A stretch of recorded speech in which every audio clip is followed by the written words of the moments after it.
I'm at that age where everyone around me is having children and I'm still sitting here with my old grey staffy, just happy to be a dog dad.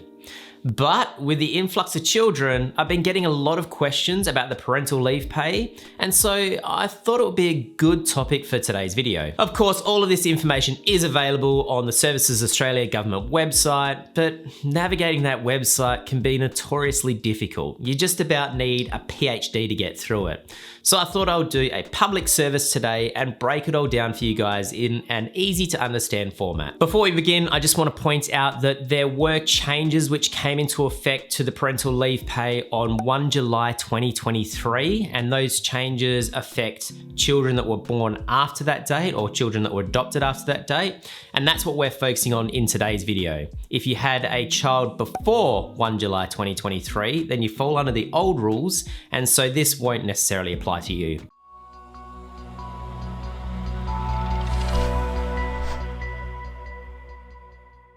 Hello guys, Brad here from The Guided Investor. Welcome back to the channel for another video. If you're new here, consider hitting that subscribe button because I post regular videos about how you can do more with your money. And today we are discussing the parental leave pay. The parental leave pay is a government payment for up to 20 weeks or 100 days if you are off work due to the birth of a child or the adoption of a child. And now the amount that you get paid is actually equal to the minimum wage. And so at the moment, or at the time of filming this video, that works out to be about $882.75 per week. Now, this amount changes annually, so it's best to check Services Australia website for the latest figures. There are eligibility criteria that you need to meet in order to be able to get the parental leave pay, and we're going to dive into that in a moment. But before we do that, I just want to point out the difference between the parental leave pay and maternity leave.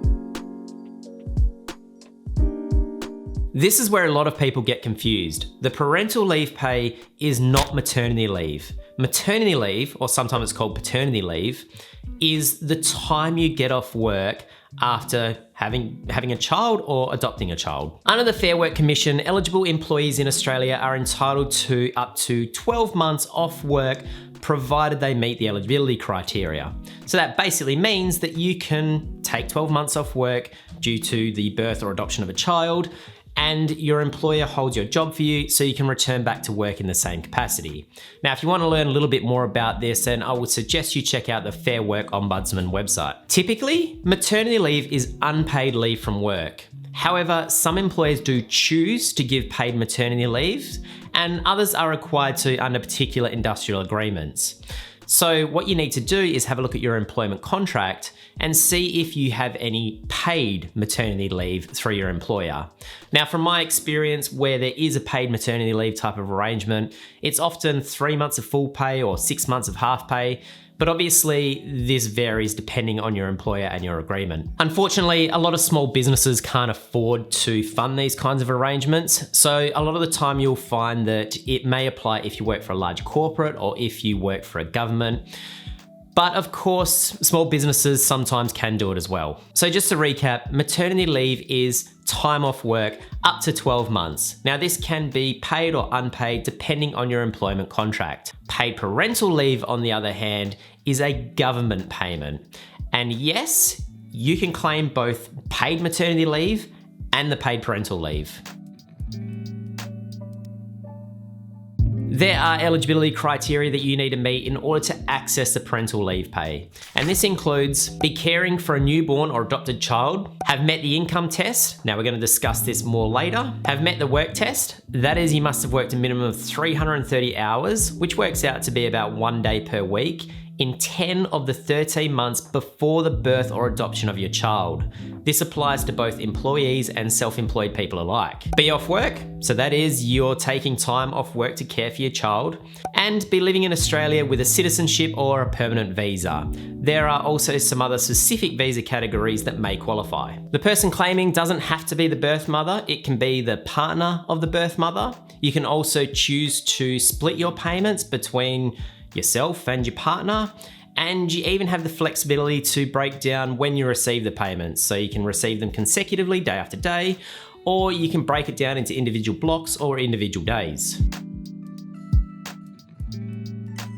The income test for the parental leave pay can be a little bit confusing, so let me explain how it works. There is an individual income test and there is a family income test. If you don't meet the individual income test, you can look to qualify under the family income test. Under the individual income test, your income from the previous financial year needs to be below the specified limit.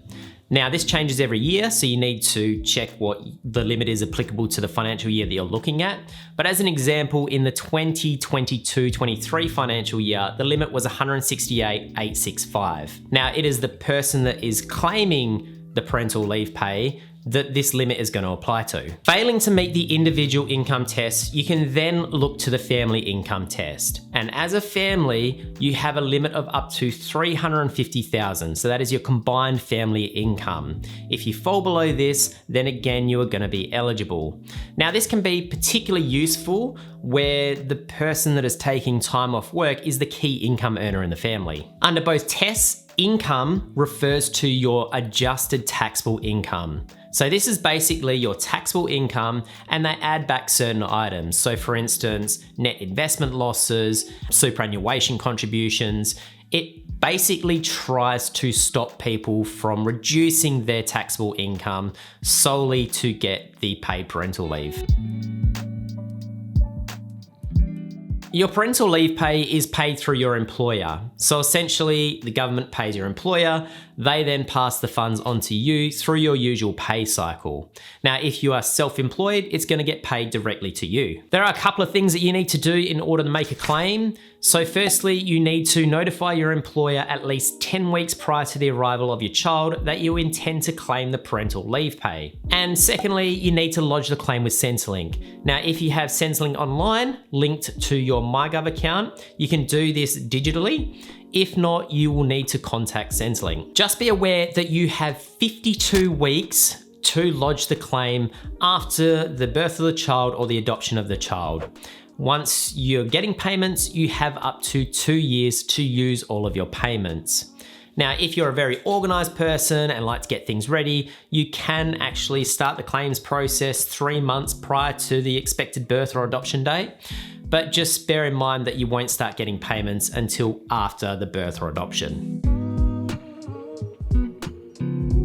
Yes, the parental leave pay is a taxable payment.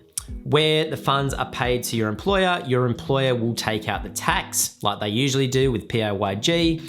Where the funds are paid directly to you, the ATO will withhold 15% unless you choose to adjust that withholding tax amount.